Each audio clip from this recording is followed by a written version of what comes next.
Hello friends, आप सभी का स्वागत है एक इंस्टीट्यूशन में। आज हम लोग देखेंगे सुप्रीम कोर्ट से संबंधित जितने भी आर्टिकल हैं उन सभी के बारे में पढ़ेंगे। ठीक है, किसके सुप्रीम कोर्ट से संबंधित हैं।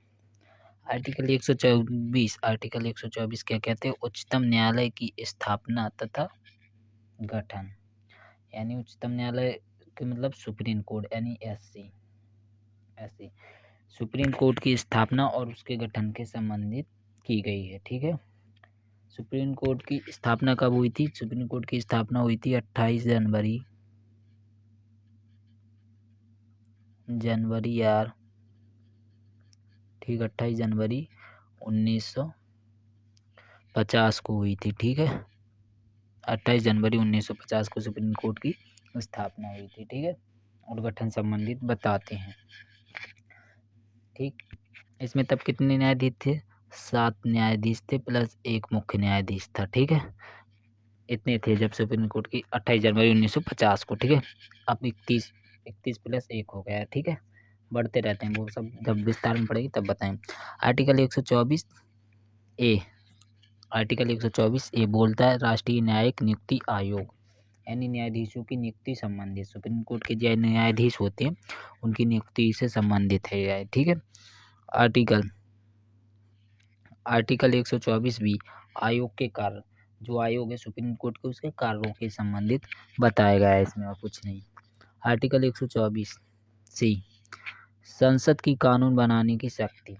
संसद को सुप्रीम कोर्ट में जो कानून से संबंधित बना के देती है, उसमें कानून बनाने की शक्ति संसद को है। सुप्रीम कोर्ट के कानून संबंधित कोई भी मुद्दा है जिस पे कानून नहीं बना, तो वो उस कानून को कौन बनाएगी? संसद बनाती है। ठीक है, आर्टिकल 125 न्यायाधीशों का वेतन और सुविधा संबंधित है, पेंशन आदि। ठीक, बंगला मिलता है इनको, उससे संबंधित है यह आर्टिकल। ठीक है, आर्टिकल 125। आर्टिकल 126 देखिए, आर्टिकल 126 कार्यकारी मुख्य न्यायाधीश की नियुक्ति। कार्यकारी मुख्य न्यायाधीश की नियुक्ति मतलब जिस टाइम, जैसे सुप्रीम कोर्ट का जज नहीं है किसी टाइम पे, तो जो 31 हैं अभी वर्तमान में, उन्हीं में से किसी एक को CJI सुप्रीम कोर्ट का चीफ जस्टिस नियुक्त कर दे। ठीक, चीफ जस्टिस नियुक्त करता है। कौन करता है? राष्ट्रपति करते हैं। कौन करते हैं? राष्ट्रपति करते हैं अपने। ठीक है,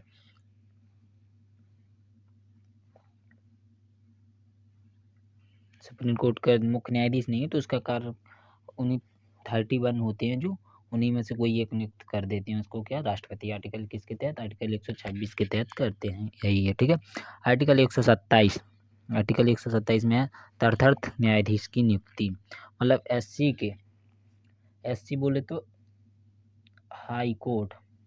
ठीक, हाई कोर्ट है भैया, एससी बोलते हैं हाई कोर्ट को। ठीक है, एससी हाई कोर्ट से संबंध तदर्थ न्यायाधीश। हाई कोर्ट जैसे किसी ब्रांच में कोई भी देना है तो उसमें न्यायाधीशों की कम पड़ रही है, या किसी न्यायाधीश को अच्छा लाना है उनको, तो हाई कोर्ट के मुख्य न्यायाधीश को छोड़कर, उससे मुख्य न्यायाधीश होगा जिस राज्य का हाई कोर्ट, उसको छोड़कर अन्य न्यायाधीश को लाना अपने न्यायाधीश में। पीठ को इस निर्णय देना को उसमें शामिल करके बाद में वो अपने हाई कोर्ट चला जाता है, जब पीठ संबंधित न्याय हो जाता है तब उसको लाना। लेकिन हाई कोर्ट के मुख्य न्यायाधीश को नहीं लाते, लेकिन उससे पूछ के लाते हैं हाई कोर्ट के मुख्य न्यायाधीश से। ठीक है, तब लाते हैं जब भी।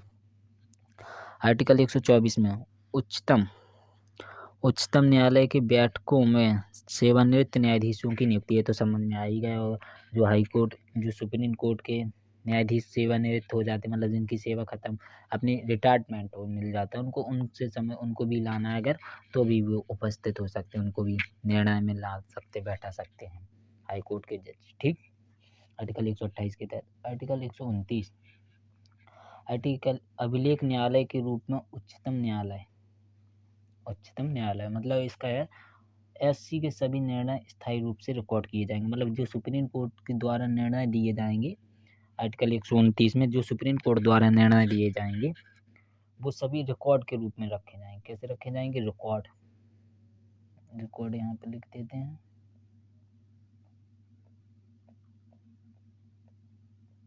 रिकॉर्ड में रखे जाएंगे। कैसे? रिकॉर्ड में रखे जाएंगे। इसके जितने भी मुद्दे, जो भी कानून देगा, एक फिर इसी तहत बोलते नहीं, कोई भी निर्णय कि सुप्रीम कोर्ट ने आए इसका ऐसे ऐसे जुर्म पे ऐसा निर्णय देते तो उसी के देखते हुए निर्णय देते थे हाई कोर्ट के लोग जज। ठीक है। आर्टिकल 130 उच्चतम न्यायालय का आसन। उच्चतम न्यायालय मतलब आसन का मतलब यह है, दिल्ली में तो है ही अपना ये सुप्रीम कोर्ट जो है दिल्ली में तो है ही SC, लेकिन आसन जैसे कहीं कभी जम्मू कश्मीर गया था, एक बार हैदराबाद गया था अपना सुप्रीम कोर्ट, तो दिल्ली से भी अलग जा सकता है। जहाँ पे हाई कोर्ट का मतलब सुप्रीम कोर्ट का जहाँ जज होता है CJI वहीं पे सुप्रीम कोर्ट होता है। यह किसकी अनुमति लेता है? राष्ट्रपति की अनुमति पे जाते हैं भैया। राष्ट्रपति की किसी भी कोई भी मुद्दा पे कोई भी इन्हें निर्णय देना है अगर जाना चाहते हैं जैसे कहीं पे भी, तो अदर जगह पे राष्ट्रपति की अनुमति लेके अनुमोदन करके अनुमति लेके जाते हैं। सुप्रीम कोर्ट के जो जज होते हैं वहीं पे निर्णय सुना सकते हैं भारत के किसी भी क्षेत्र में। ठीक है। अनुच्छेद 131 उच्चतम न्यायालय। उच्चतम न्यायालय का मूल क्षेत्र अधिकार। भैया उच्चतम न्यायालय का मूल क्षेत्र अधिकार मतलब यह है सुप्रीम कोर्ट को केंद्र और स्टेट के बीच, राज्यों के बीच, मतलब इसका यह मतलब है उच्चतम न्यायालय का मूल क्षेत्र अधिकार। इसका मतलब है जैसे दो राज्यों के मुद्दे होते हैं, दो स्टेट, एक मिनट रुको यार, दो राज्यों के मुद्दे हो गए, ठीक, राज्य और केंद्र के मुद्दे हो गए, राज्य और केंद्र के मुद्दे पर तो कोई हाई कोर्ट नहीं सुनेगा इनका मुद्दा, कौन सुनेगा इनका मुद्दा? सुप्रीम कोर्ट सुनेगा। इसका मूल क्षेत्र अधिकार इसके क्षेत्र में आते हैं मुद्दे। ठीक है। आर्टिकल 132 आर्टिकल 132 आर्टिकल 132 में क्या उच्चतम न्यायालय का कुछ मामलों में उच्च न्यायालय से अपील के मामले में अपीलीय क्षेत्र अधिकार। ऐसे तो समझ में नहीं आया होगा, अब समझाते हैं अपनी भाषा में। सुप्रीम कोर्ट को कुछ मामलों में उच्च न्यायालयों से हाई कोर्ट के निर्णय के खिलाफ अपील सुनने का अधिकार। मतलब कोई भी जैसे सुप्रीम कोर्ट के भैया कोई निर्णय दे दिया HC ने, सुप्रीम कोर्ट ने HC ने निर्णय दे दिया किसी केस पर, तो उसको उसकी अपील सुनने का अधिकार किसको है भैया? सुप्रीम कोर्ट को है। किसको? सुप्रीम कोर्ट उस पर उसकी अपील सुन सकता है, सुनने का अधिकार है। ठीक, उसके खिलाफ जो निर्णय दिया उसके खिलाफ सुन सकता है। ठीक है। फिर अपना निर्णय देगा जो उसको निर्णय अच्छा लगे। ठीक है। आर्टिकल 133 में सिविल मामलों में जो आर्टिकल 133 है इसमें क्या बताया गया? सिविल मामलों में उच्च न्यायालय से अपीलीय क्षेत्र संबंधी उच्चतम न्यायालय का अपीलीय क्षेत्र अधिकार। वही बात है भैया और कुछ नहीं है इसमें। ठीक है। सिविल मामलों में जो उच्च न्यायालय का होता है, उच्च न्यायालय की अपील सुन सकता है उच्चतम न्यायालय की। मतलब जो कोई केस पे हाई कोर्ट ने जैसे मुद्दा किसी केस पे दे दिया, सिविल मामला हो, जो सिविल मामला एक क्रिमिनल मामला और सिविल मामला, जैसे ज़मीनी मामला ये सिविल मामला होता है, घर के मामले कोई भी मामला सिविल मामला है। किसी ने कर्ज दिया और किसी ने नहीं लौटाया तो भी सिविल मामला में आता है। सिविल मामला है तो सिविल मामले के किसी पे हाई कोर्ट ने जजमेंट दे दिया अपना, उसके अपील सुनने के अधिकार इसको किसको है? अपील का अधिकार फिर भी भैया सुप्रीम कोर्ट को है। ठीक है। और कुछ नहीं है आर्टिकल 133 के तहत। ठीक है। अनुच्छेद 134 उच्चतम न्यायालय। भैया उच्चतम न्यायालय बोल रहे हैं अपन, किसको बोल रहे हैं ये याद रखना, सुप्रीम कोर्ट को बोल रहे हैं उच्चतम न्यायालय SC। उच्चतम न्यायालय का या सर्वोच्च न्यायालय बोल लो या उच्चतम न्यायालय बोल लो, ठीक है, का अधिकार आपराधिक मामलों में अपीलियत का। भैया एक किस्म क्रिमिनल कोर्ट में आता है, आपराधिक मामलों में आते हैं। आपराधिक मामलों की ऐसे ही कोई जजमेंट दे दिया है तो उसकी भी अपील आप सुप्रीम कोर्ट में सुना सकते हैं। ठीक है। सुनने का उसको अधिकार है। आर्टिकल 134 में क्या कहता है भैया? ऐसे नहीं जैसे हाई कोर्ट ने दे दिया तो आप चले गए अपील करने, ऐसे नहीं जा सकते। इसमें आर्टिकल 134 ये बोलता है, देखो क्या बोलता है, उच्चतम न्यायालय द्वारा, यानी उच्चतम न्यायालय द्वारा में अपील के लिए प्रमाण पत्र। भैया पहले प्रमाण पत्र लगेगा आपको, यहाँ पे उच्चतम न्यायालय का लग लिया है, उच्च न्यायालय लिखना था, सॉरी वहाँ पे उच्च न्यायालय लिखना था। ठीक, उच्च न्यायालय द्वारा जिस कोर्ट से आप उसने जजमेंट दिया है, जैसे SC ने जजमेंट दे दिया किसी केस पर, मर्डर केस किसी पे जजमेंट दे दिया, आप संतुष्ट नहीं है तो फिर आप जा सकते हैं कहाँ पे? Supreme court. तो प्रमाण पत्र लगेगा, कौन देगा? यह प्रमाण पत्र देगा हाई कोर्ट। भैया हाई कोर्ट प्रमाण पत्र देगा तब आप सुप्रीम कोर्ट जा पाएंगे अपना मामला लेके। ठीक है। मामले के लिए हाई कोर्ट जहाँ सुप्रीम कोर्ट ऐसे जजमेंट नहीं सुनता, निर्णय समाप्त ही नहीं कर पाता वो तो।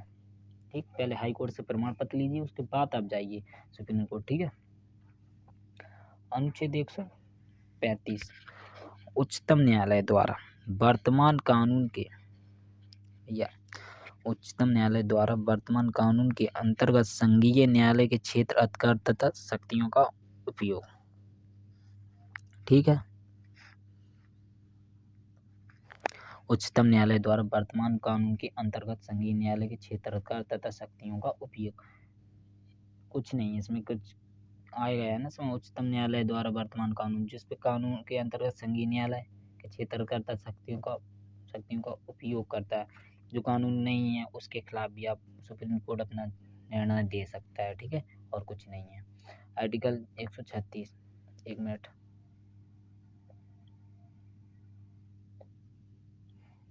आर्टिकल 136 भैया क्या कहता है? आर्टिकल 100 उच्चतम न्यायालय द्वारा अपील के लिए विशेष अवकाश। उच्चतम न्यायालय में आप अपील करेंगे तो उसकी पहले आप उसके जज को बताएंगे भैया, अपील करेंगे कि फिर उसको लगेगा, अगर अपील स्वीकार करता है हाई कोर्ट, सुप्रीम कोर्ट आपकी अपील स्वीकार करता है तो उस पर केस सुनेगा, वरना आपका केस नहीं सुना जाएगा। ठीक है, आप वहीं पे हाई कोर्ट का निर्णय लेकर शांत चुपचाप लौट आएंगे। ठीक है भैया, इसमें और कुछ नहीं कहा गया। उसको अगर लगता है कि इस मुद्दे पे सुनना चाहिए, हमें निर्णय देना चाहिए, तो देगा सुप्रीम कोर्ट इस पे, वरना नहीं देगा। ठीक है। आर्टिकल भैया 137 उच्चतम न्यायालय द्वारा निर्णय अथवा आदेशों की समीक्षा। जो सुप्रीम कोर्ट भैया, हाई कोर्ट अपने मुद्दे को दे के कोई फैसला दे के वो निर्णय समीक्षा उसको बदलता नहीं है, लेकिन सुप्रीम कोर्ट अपने मुद्दे को, जैसे सुप्रीम कोर्ट ने कोई निर्णय दे दिया उस पर वो सुप्रीम कोर्ट अपना निर्णय चेंज भी कर देता है। कई बार आपने सुना होगा कि सुप्रीम कोर्ट के किसी न्यायाधीश ने उस मुद्दे पे कोई निर्णय दिया और वो जजमेंट को चेंज कर सकता है। ठीक है, आर्टिकल 137 के तहत करते हैं। अनुच्छेद 138 में क्या है? उच्चतम न्यायालय के क्षेत्र अधिकार को विस्तारित करना। इसका अधिकार किसको है भैया? ये सबरे अधिकार किसको होते हैं? अपनी भैया संसद को हैं। किसको है? संसद को होते हैं। उच्चतम न्यायालय के क्षेत्र अधिकार का विस्तार करना किसको है? संसद को है। सुप्रीम कोर्ट के जो अधिकार होते हैं क्षेत्र को, उसको विस्तारित करना। ठीक है। अब अनुच्छेद कितना? अनुच्छेद 139 कतिपय विषयों पर रिट जारी करने की शक्ति उच्चतम न्यायालय में है। हाई कोर्ट के मामले को एससी में लाना, सीधी बात। कतिपय रिट जारी करके भैया रिट पढ़ाएंगे आपको। अनुच्छेद 32 के तहत 5 प्रकार की रिट मिलती हैं, ऐसी इनको जारी करने का अधिकार किसमें? आर्टिकल 139 में है। ठीक है। रिट जैसे ही सुप्रीम कोर्ट को लग रहा है कि हाई कोर्ट में ये मुद्दा चल रहा है, इसका निर्णय हम दें, तो हाई कोर्ट से वो लाकर वो सुप्रीम कोर्ट में ला सकता है रिट जारी कर। ठीक है, यह बोला गया है। रिट फिर सुप्रीम कोर्ट उस पर अपना मुद्दा सुनाएगा, जजमेंट, उस मुद्दे पे जजमेंट। ठीक है। अनुच्छेद 139 ए कुछ मामलों को मतलब स्थानांतरण भी कर सकता है उस कुछ मामलों में। ठीक है, कुछ मामलों को मतलब अपने से नीचे के निर्णय को भी दे देता है। ठीक है, स्थानांतरण कर लेता है। आर्टिकल भैया 140, आर्टिकल 140 में क्या कहा गया? उच्चतम न्यायालय की आनुवांशिक शक्तियाँ। उच्चतम न्यायालय की क्या है भैया? आनुवांशिक शक्तियाँ, यानी सुप्रीम कोर्ट को कानून बनाकर कुछ शक्तियाँ संसद को दे सकती हैं। जो सुप्रीम कोर्ट की कानून संबंधित जो शक्तियाँ, आनुवांशिक शक्ति मतलब संसद कुछ शक्तियाँ, कुछ पर कानून बनाकर जो संसद बनाएगी, ऐसे कानून जिस पे कानून बना नहीं है, मान लो जैसे कोई, उस कानून को बनाकर सुप्रीम कोर्ट को देना, उस पर कानून बनाकर सुप्रीम कोर्ट को दे देती है शक्तियाँ, और कुछ नहीं है इसमें। संसद नए नए कानून बनाएगा, सुप्रीम कोर्ट को मिलते जाते हैं अधिकार और भी। ठीक है। अनुच्छेद 141 में भैया क्या कहा है? उच्चतम न्यायालय द्वारा घोषित कानून को सभी न्यायालयों पर लागू करना। भैया कोई कानून जिस पर कानून नहीं बना है, ठीक है। कोई ऐसा है जिसमें जैसे कोई कानून नहीं बना है, जैसे अभी कोई ड्राइविंग विदेशी लोग आते हैं, वो गाड़ी में हेलमेट लगा के नहीं चलते, तो उस पर कोई कानून नहीं है कि विदेशी लोग हेलमेट लगा के नहीं चलेंगे। वो तो भारत वालों पे लागू वो करना कि हेलमेट लगा के बाइक चलाएं, चालन कर जाएगा। तो इस पर कानून बना दी सुप्रीम कोर्ट की, अगर वो लोग भी नहीं लगाएंगे तो उन पर भी चालान कटेगा उनका भी, ठीक है। तो यह एक न्यायालय जो हाई कोर्ट होंगे वो सभी लोग कानून की तरह, हाई कोर्ट जितने भी जज हों, जितने भी पुलिस सभी लोग कानून की तरह फॉलो करेंगे सुप्रीम कोर्ट के जजमेंट को, यह बोला गया, ठीक है।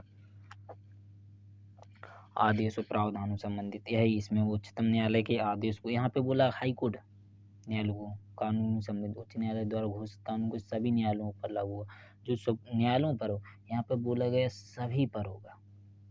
आदेशों पे और आदि संबंधी आदेशों का प्रवर्तन कराना, भैया सबका काम होगा यहाँ पे, पब्लिक का ना सभी का, ऑफिसर का यहाँ पे केवल न्यायालयों का होगा, यहाँ पे मतलब सभी का होगा, सब लोगों को।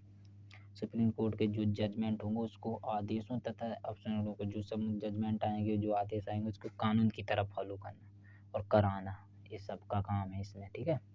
अनुच्छेद 143 बोलता है, क्या बोलता है, राष्ट्रपति को उच्चतम न्यायालय से सलाह करने की शक्ति देता है। भैया कोई मुद्दा है, राष्ट्रपति को लग रहा है कि सुप्रीम कोर्ट से सलाह चाहिए, तो वो सलाह ले सकते हैं, ठीक है।